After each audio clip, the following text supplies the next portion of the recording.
Olá, pessoal. Então, a gente vai dar continuidade à nossa aula de tronco encefálico, essa é a segunda parte, onde a gente vai falar das estruturas internas do tronco encefálico.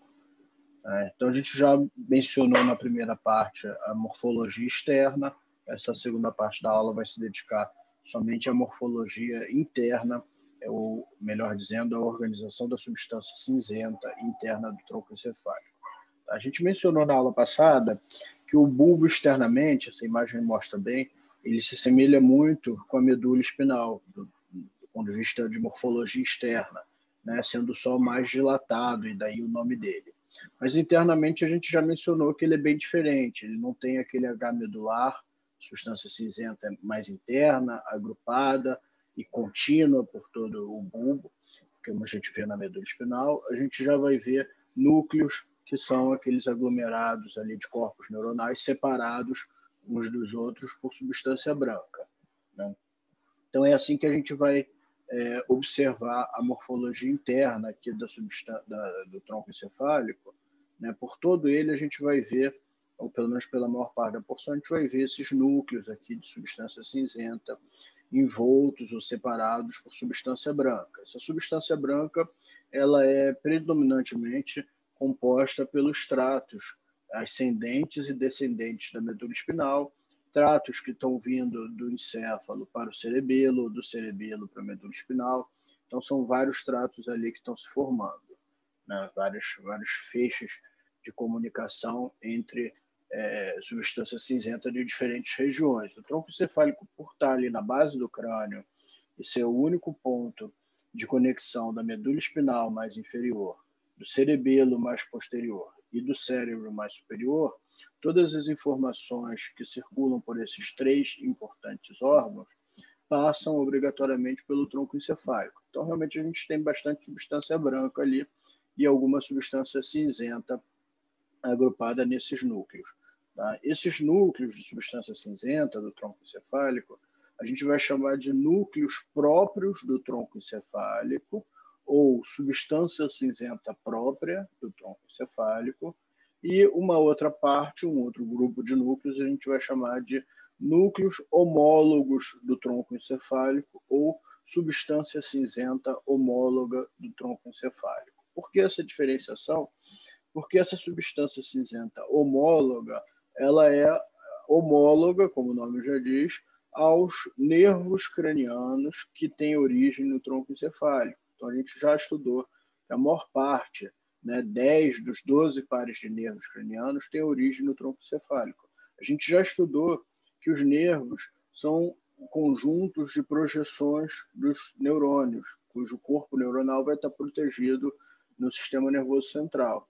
Desses 10 pares de nervos, né, eles têm corpos neuronais aí localizados no tronco encefálico. Em núcleos, já que a gente já mencionou que a substância cinzenta no tronco encefálico está agrupada em núcleos, então esses 10 pares de nervos vão estar com neurônios agrupados em núcleos do tronco encefálico. Tá? Como esses neurônios são responsáveis por receber ou por enviar informação específica de um dos nervos cranianos, né, a gente chama esses núcleos, então, de núcleos homólogos. Tá? E depois a gente vai ter outros núcleos que não estão relacionados, ou pelo menos não diretamente relacionados aos nervos cranianos, que a gente vai chamar de substância cinzenta própria do tronco encefálico. Tá? Então, vamos começar vendo a substância cinzenta homóloga. A gente tem 10 pares de nervos cranianos. O primeiro e o segundo, né, o olfatório e o óptico, não têm origem no tronco encefálico. Então, a gente já colocou eles dois aqui listados, e para dizer que a gente não tem núcleos homólogos do tronco encefálico relacionados nem ao nervo olfatório, nem ao nervo óptico, por motivos óbvios, né? Mas a partir deles, a gente já tem, e as setinhas estão trocadas, a gente vai apontando aqui, tá? Estão fora de posicionamento. Tá? Então, o terceiro nervo craniano é o nervo óculo-motor, né? Um nervo que sai do tronco encefálico para inervar a musculatura extrínseca do globo ocular. Tá? Então, o que a gente vai ter aqui? Ó, um núcleo, que está aqui em rosinha apontado, lá no mesencéfalo, que a gente chama, o nome dele é núcleo do óculo motor. Obviamente, o que a gente vai ter aqui são corpos neuronais que enviam axônios, os axônios saem do tronco encefálico saem do sistema nervoso central, então formando um nervo, que a gente chama de nervo oculomotor, e esses neurônios aqui vão controlar, então, essa musculatura do globo ocular. Entenderam, então, por que a gente chama de substância cinzenta homóloga ou núcleos homólogos do tronco encefálico? Porque muitas vezes, inclusive o nome desse núcleo vai ser homólogo a um dos nervos cranianos, e a função claramente homóloga àquele nervo craniano. E por aí vai, a gente vai ter um núcleo troclear, né, que é relacionado aos neurônios que formam o nervo troclear, também relacionado à motricidade do globo ocular. O nervo trigêmeo, como é um nervo bem mais complexo, né, ele tem mais de um núcleo. A gente vai ver que alguns núcleos, alguns nervos são formados por mais de um núcleo. Então, o nervo trigêmeo tem um núcleo motor do trigêmeo. A gente sabe que o trigêmeo tem uma função motora de inervar músculos da mastigação. Então, a gente tem aqui um núcleo motor do trigêmeo, mas não é a única função dele. E a gente tem um núcleo mesencefálico do trigêmeo, obviamente localizado no mesencéfalo, um núcleo sensitivo principal do trigêmeo, esse em rosa mais profundo aqui, e um núcleo espinal do trigêmeo, que na verdade está no bulbo. Até o início da medula espinal, a gente observa esse núcleo espinal do nervo trigêmeo. Tá? Então, 4 núcleos aí para formar o nervo trigêmeo, obviamente de cada lado. Tá? O núcleo motor do trigêmeo está nessa imagem aqui à direita, mas a gente tem um à direita e um à esquerda, assim como esses que estão à esquerda, também temos na direita, para formar os pares de nervos. Né? O nervo sexto, abducente, também relacionado à motricidade, também temos um núcleo simples aqui, núcleo do abducente. Nervo facial, de novo, núcleo do facial. Nervo vestíbulo coclear, aquele relacionado ao órgão vestibular, órgão do equilíbrio, e à audição, né, órgão coclear da audição, a gente vai ter 2 núcleos. Né? Um núcleo vestibular, na verdade é um conjunto de pequenos núcleos, que a gente chama de núcleos vestibulares, e um núcleo coclear. Tá? Então, um relacionado à audição, outro ao equilíbrio. Esses outros nervos aqui, o glossofaríngeo, o vago e acessório, eles são formados por alguns núcleos que juntos formam esses 3 nervos. Então, a gente tem um núcleo umbigo, um núcleo motor do vago, um núcleo salivatório superior e inferior, que controla vago e glossofaríngeo. O glossofaríngeo também inerva uma das glândulas salivares.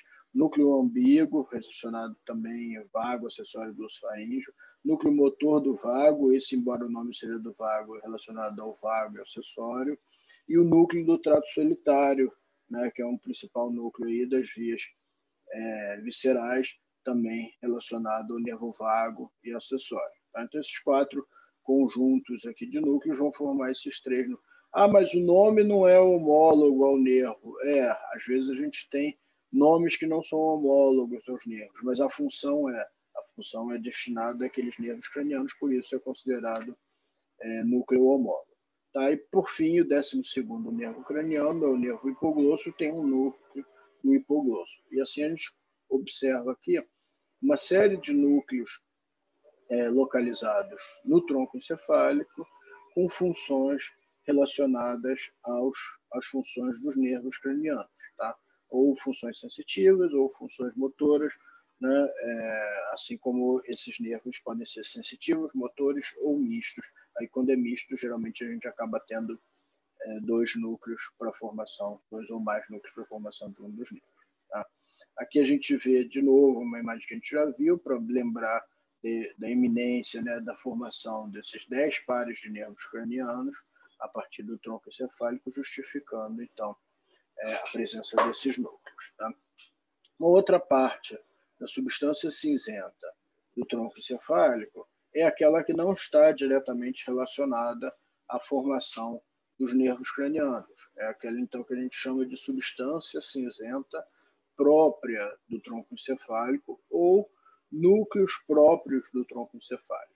Tá? Não quer dizer que os núcleos homólogos não sejam propriedade, vamos dizer assim, do tronco encefálico, mas são diferenciados assim por conta da sua relação com os nervos cranianos. Tá? que é essa substância cinzenta própria do tronco cefálico? São núcleos também, mesmo a definição de núcleos aqui se aplica, tá? Só não tem uma função relacionada diretamente aos nervos cranianos. A gente está vendo aqui vários núcleos aqui, todos localizados no tronco encefálico, que a gente vai mencionar alguns deles aqui com as suas funções. Vamos ver que não tem funções diretamente relacionadas aos nervos cranianos. O primeiro deles, bastante importante, é o núcleo rubro, fica localizado no mesencéfalo. Nessa imagem está pintadinho de vermelho, e o nome dele é rubro exatamente porque ele, nas peças frestas, adquire uma coloração rosada. Tá? Então, por isso foi chamado de núcleo rubro. Isso a gente, nas peças fixadas, não consegue observar essa coloração. Ele está relacionado a um dos núcleos, que a gente vai ver a maioria desses aqui, estão relacionados com controle motor, com controle da motricidade. A gente sabe disso. Primeiro porque quando tem distúrbios nesse núcleo, isquemias desse núcleo, a gente tem sintomas motores no paciente. E segundo, estudando o direcionamento das fibras, né, a gente vê que nele chegam fibras do cerebelo, que é um órgão muito relacionado à motricidade, controle motor, e também da áreas de córtex cerebral, especificamente áreas que a gente sabe que são áreas relacionadas à motricidade. Tá? Essas, então, são as aferências. Lembra que o conceito de aferências, quando a gente mencionou sobre a medula espinal, aferência era quase que sinônimo de vias sensitivas e eferências quase que sinônimo de vias motoras. Aqui a gente já precisa desambiguar esse conceito de aferências e eferências. Tá?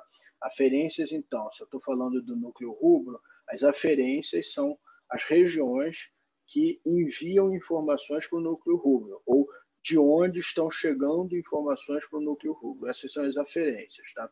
E as eferências são regiões para onde o núcleo rubro está enviando informações, tá? Ou regiões de destino de informações a partir do núcleo rubro. Tá? E aí, sempre quando a gente mencionar aferências e eferências, a gente precisa observar, vamos dizer assim, o ponto central. Então, aqui para a gente, o ponto central é núcleo rubro, o cerebelo é uma região de aferência ao núcleo rubro. Se eu estivesse observando do ponto de vista do cerebelo, o núcleo rubro vai ser um ponto de eferências do cerebelo. O cerebelo está enviando informações para o núcleo rubro. Tá? Então, as aferências aqui importantes do núcleo rubro cerebelo e córtex motor, e as eferências, as regiões para onde o núcleo rubro envia as informações, são principalmente para o núcleo olivar inferior, que é um outro núcleo próprio do tronco encefálico, que a gente já mencionou na aula passada, que fica no bulbo, né? E externamente a gente observa um abalamento do tronco encefálico, do bulbo ali, que a gente chama de olivas, né? Então, logo abaixo das olivas, a gente tem o núcleo olivar inferior, também importante. Tá?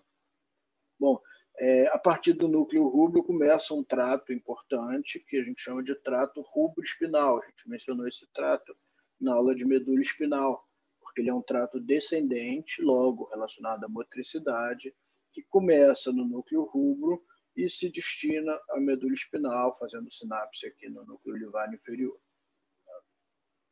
Outro núcleo importantíssimo do mesencéfalo é a substância negra ou substância nigra. Tá?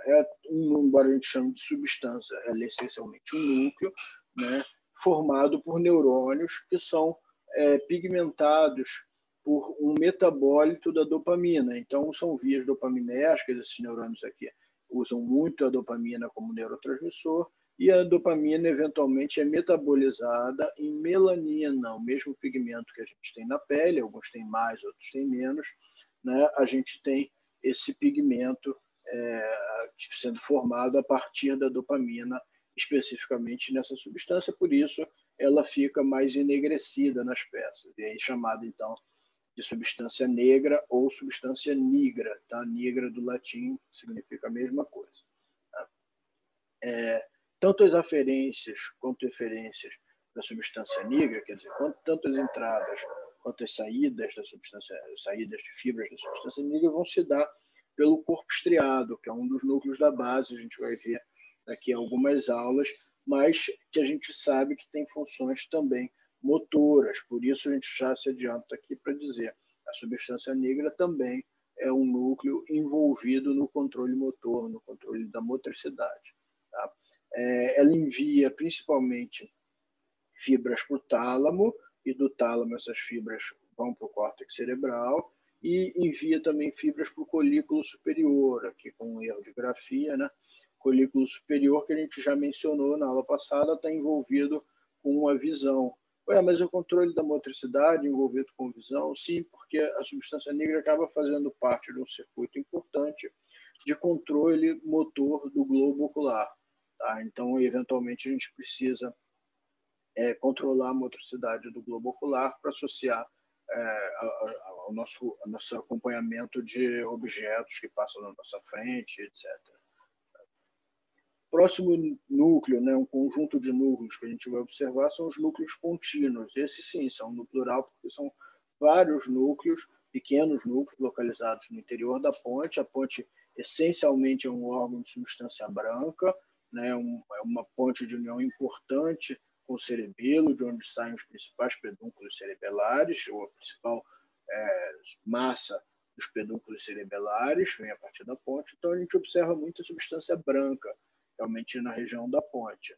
Mas a gente observa ali os núcleos contínuos, além da formação articular, que vai ser vai ser assunto da nossa próxima aula.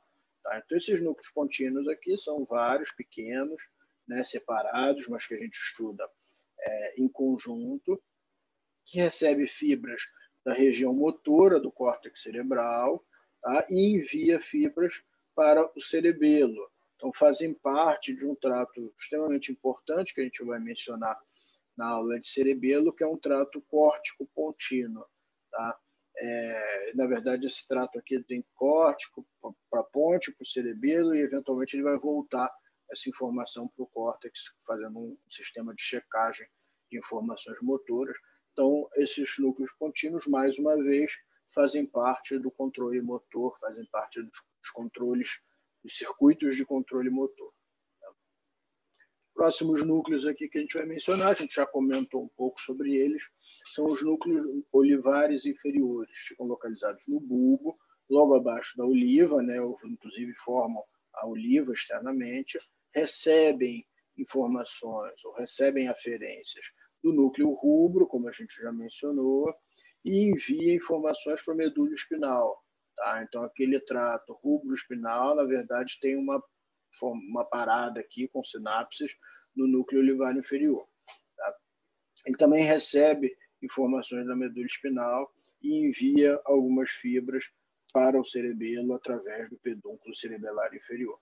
Também está relacionado, então, com o controle motor, e esse está um pouco associado ao aprendizado motor, então a memória motora, aquela capacidade da gente melhorar nossas atividades motoras, conforme a gente vai treinando, praticando, o núcleo olivar inferior, de alguma forma, está relacionado com esse aprendizado. Os últimos núcleos que a gente vai mencionar aqui são os núcleos grácil e cuneiforme. Tá? Os núcleos grácil e cuneiforme ficam localizados abaixo dos tubérculos do mesmo nome, tubérculo grácil e tubérculo cuneiforme. Né? A gente já mencionou também dos fascículos grácil e cuneiforme da medula espinal, né, que a gente só observa esses dois fascículos na região cervical da medula espinal. Abaixo disso, a gente observa apenas o fascículo grácil, ocupando todo o funículo posterior. Né? Eles têm, então, chegam fibras na medula espinal através dos fascículos grácil e cuneiforme e enviam informações para o tálamo, pelo lemnisco medial. Então, enfim, essas informações vão para o tálamo e do tálamo vão para o córtex. Que tipo de informação? Tato discriminativo, então aquele tato que a gente realmente reconhece como tato, que a gente consegue discriminar texturas diferentes e tal. A propriocepção consciente, aquela capacidade da gente perceber o nosso lugar no mundo. Então, se a gente de olhos fechados conseguir colocar o dedo no nariz, é porque a gente já sabe onde fica o nosso nariz, mesmo de olhos fechados. Isso faz parte dos circuitos de propriocepção. Né? E a sensibilidade vibratória, aquela capacidade da gente colocar a mão num objeto e perceber que esse objeto está vibrando ou está estático. Isso cada um desses sentidos aqui, o tato discriminativo, propriocepção consciente, sensibilidade vibratória, são gerados, né, a partir de receptores distintos. Tá? E todos esses da parte inferior do corpo, né, então da metade do tronco para baixo do corpo, são encaminhados da medula espinal pelo fascículo grácil até o núcleo grácil, né? Então, neurônios que estão aqui do núcleo grácil, né? E da parte superior do corpo, principalmente em membros superiores, com esse tato aqui, essa propriocepção e sensibilidade vibratória, que é bastante delicada dos membros superiores, né? São encaminhados pelo fascículo cuneiforme para o núcleo cuneiforme, e dali, de novo, para o tálamo e depois para o córtex. Tá? Então, enfim, todas essas informações aqui de tato, propriocepção e sensibilidade vibratória são informações conscientes que vão chegar, então, até o nosso córtex, vindo desses fascículos, passando por esses núcleos, daqui vão para o tálamo, que é uma estrutura diencefálica, do tálamo para o córtex somatosensorial. Tá? Então, são aulas aí mais para frente que a gente vai mencionar essas estruturas. Beleza? Era isso que a gente tinha para hoje. Essa aula, na verdade, está no capítulo 7 do nosso livro, né? E a gente recomenda, então, a leitura desse capítulo e fazer o estudo dirigido antes de fazer a avaliação.